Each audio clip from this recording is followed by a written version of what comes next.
Sorry guys. What's up? It's GL. For the second video for Stand for Change 2013. Sorry, I sound like crap. I got sick out of nowhere. I don't know where it came from. So I sound like a prepubescent boy. It's awesome. But you know, whatever. Sorry about that.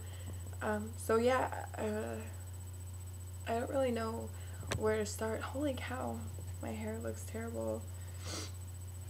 Jesus H. I'm gonna put on my beanie, see if that helps any. Alright, not the best, but whatever, it's better than it was. Oh my god, I got hair in my eye.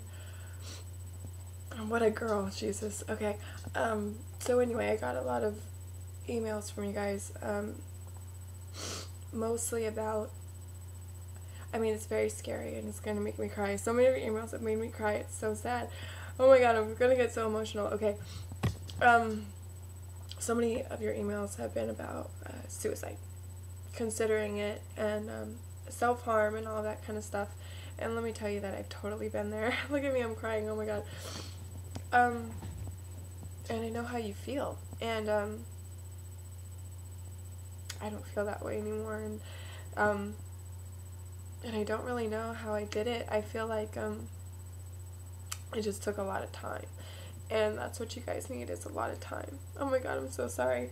This is so embarrassing. I just feel like you shouldn't cut yourself short. There's so much left out there for you guys. Oh my god, I feel like stopping this video. Stupid. Sorry. Oh my god. I'm so sorry. I just feel so much for you guys, and I'm sorry. Okay. So you guys have all these negative feelings inside of you, right? It's just like overwhelming, and you don't know how to organize them. And it's hard because there's just so many of them, and I know how you feel. But the thing that can set you free sometimes is just accepting how you feel. I think what makes these negative feelings so terrible is that you can't accept them. You can't really accept that all these things are happening to you. But the thing that you have to realize is that it's just circumstance. It's not you. It's not you, and you have to know that it's not you. You know, they're happening to you. You know, it's just shitty cards being dealt to you. I mean, really, who has the perfect life, honestly? You know, and, you know, it's hard to accept these things, but you learn to accept them, and it can set you free. You just have to know that it's gonna get better. You know what I mean? And I was talking to one of the kids that had written me, and he's so smart. He's so intelligent, and he had said that, you know, the reason that he's even still here is curiosity. Curiosity about what's next. You know what I mean? Could it get worse? Could it get better?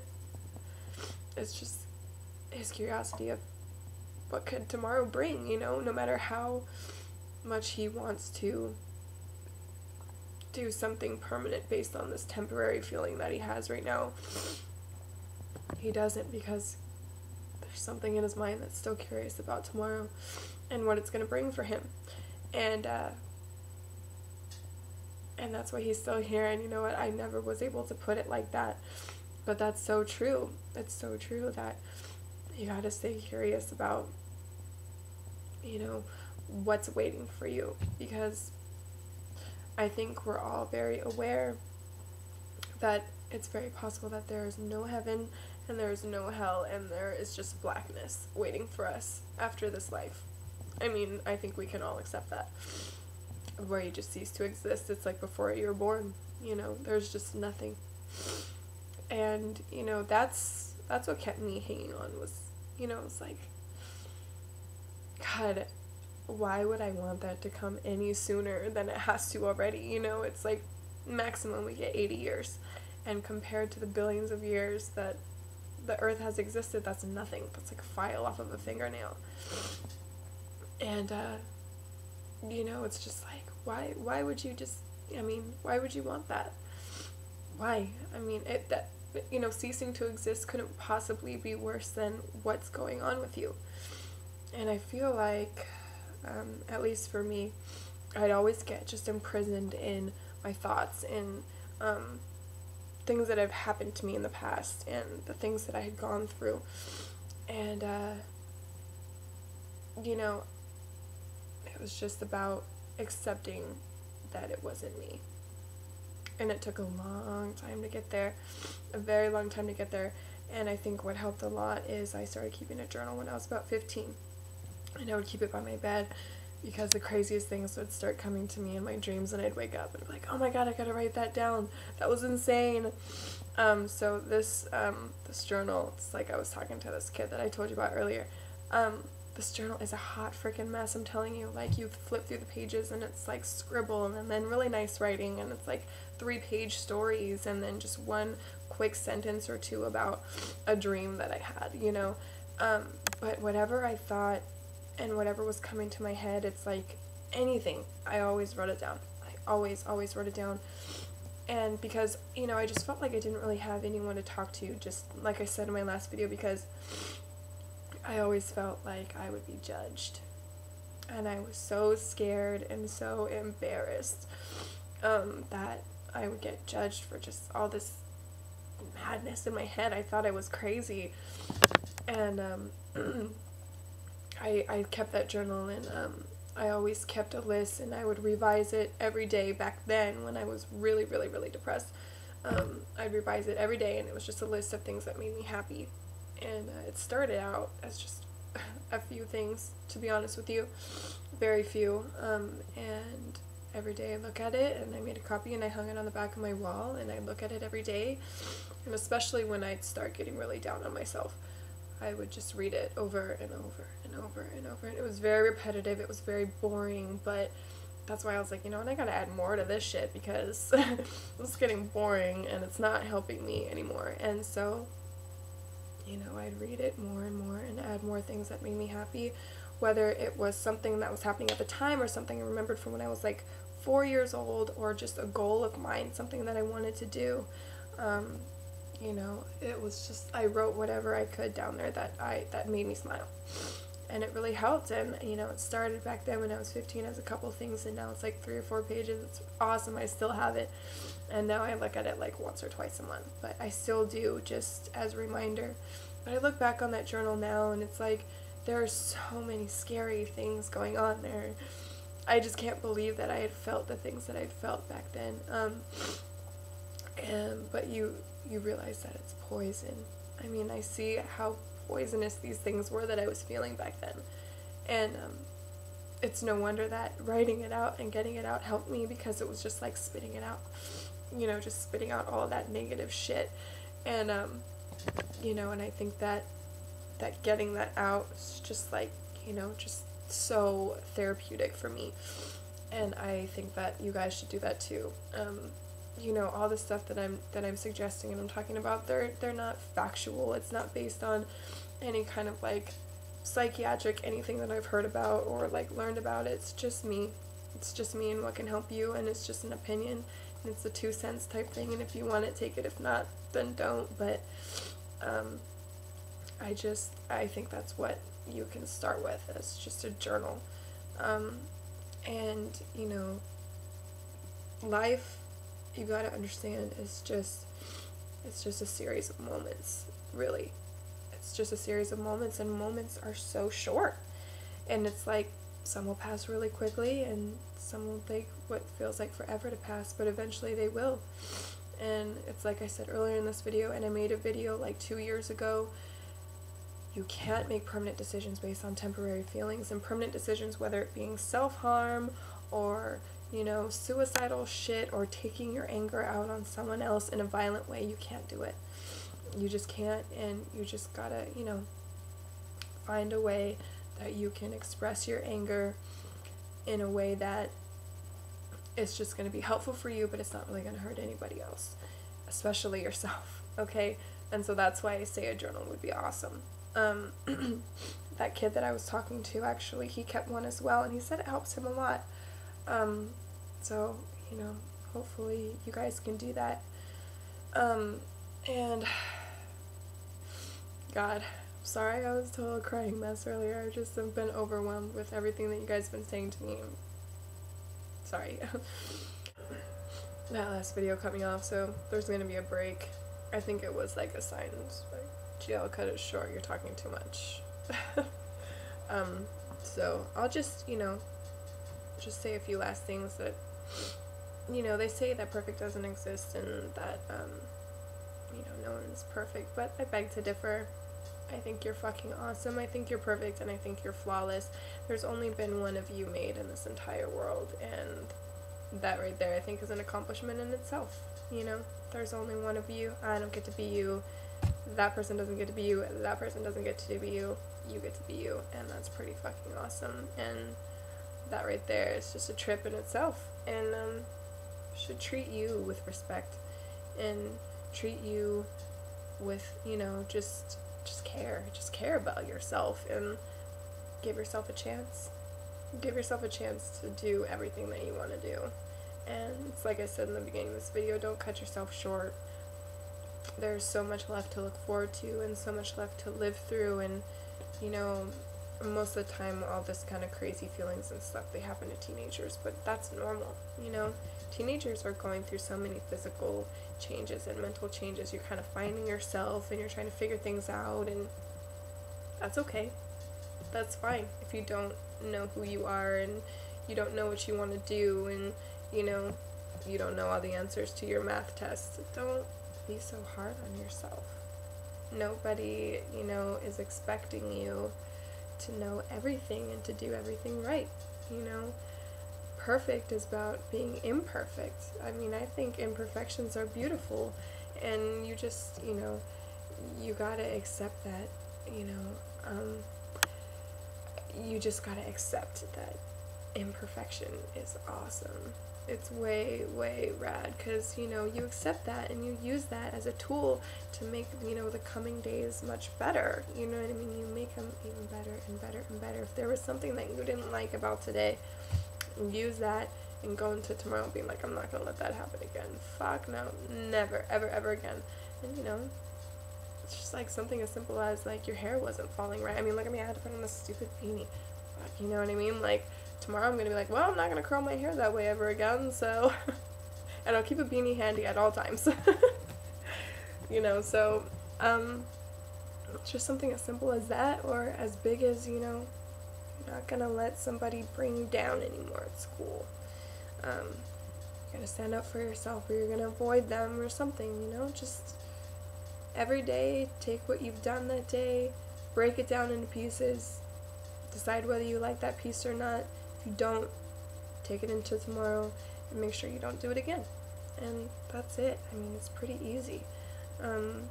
You just gotta do it. You gotta take the time, you gotta take the baby steps, because, you know, luck is only what you make it, so make yourself lucky.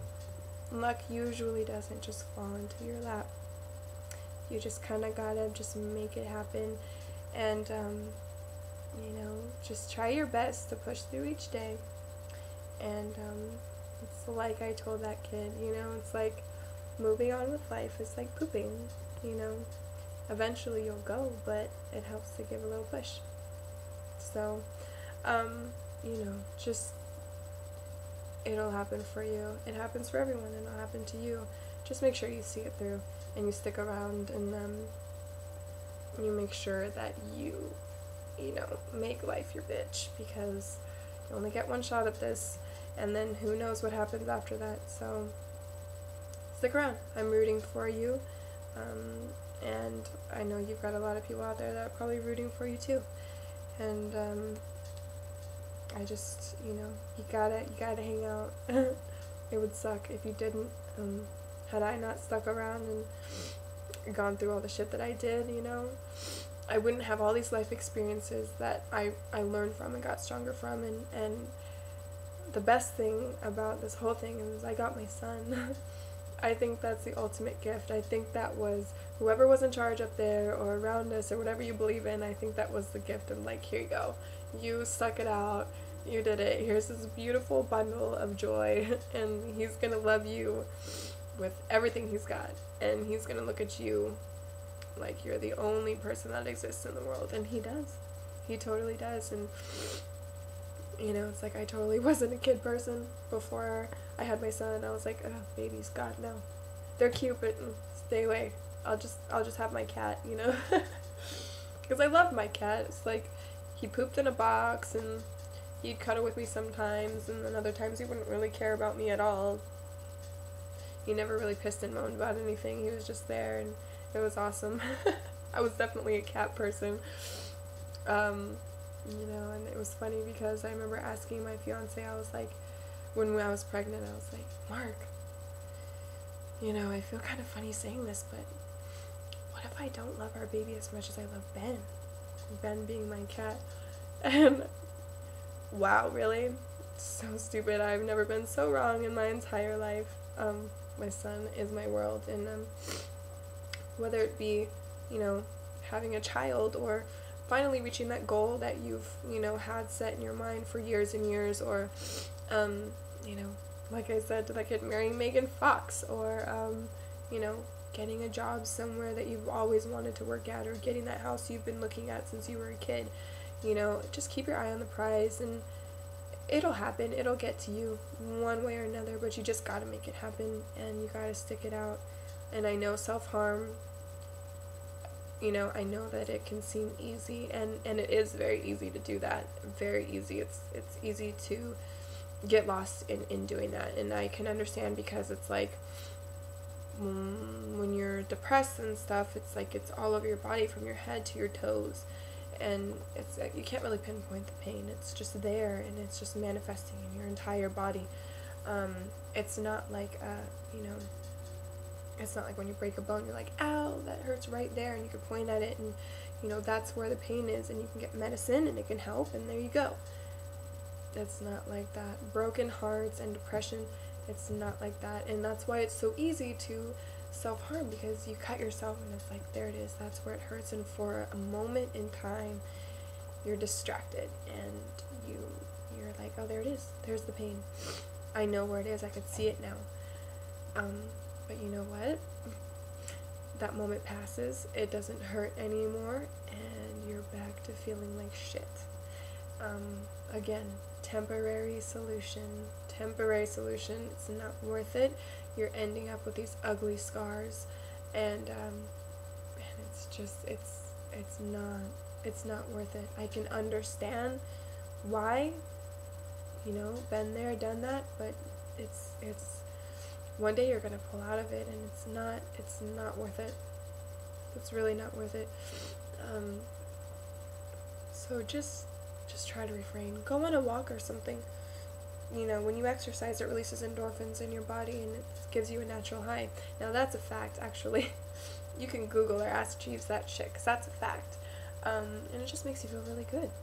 So go take your dog for a walk, or go walk by yourself. Go walk around the neighborhood, do something, and then, you know, sit down in your room by yourself and close your eyes and just think about everything that makes you happy, and then write it down, and you know, do that over and over if you have to. Anything other than making something permanent over something temporary. So I'm gonna cut this off now, because I've been talking way too long, but work on yourself. Start working on yourself. Start making that journal if you want to, and just know that, like I said, it's not you. It's not you. It's never going to be you. You're perfect, and you're awesome, and you just gotta keep telling yourself that until you believe it, because one day you will, I promise. Just wait it out. Wait it out. That's all I ask you. And yeah, so I'm gonna end it. I'm gonna bring my son in here. Mark! Mark! Can you bring Jason here? Quick. No, I'm just kidding. Hey! Can you bring Jason here? Come here to mommy. Yeah. This is my son. And he's awesome, and he's got children. He just woke up. But this is my boy, and I wouldn't have him if I did anything seriously retarded to myself. So, oh, you smell like pee. You smell like pee. You must have peed in your nap, huh? So just stick it out, and you know, do everyone a favor, okay? So until next time, take it easy, and start setting yourself free. Do whatever it takes to forget about everything that's making you mad. Huh? Yeah. All right. Say bye-bye, Jace. Say bye-bye. Say bye-bye. Say bye-bye. Say bye, everybody. Stay cool. Stay cool. Stick around. Make a good impression on my generation. Yeah. Put your thumb up. You're sleepy. Okay. All right, everyone. Take it easy. I will talk to you soon. Mwah. Hi. Say bye-bye. Mwah. Kisses. Oh, deuces. There you go. Mwah.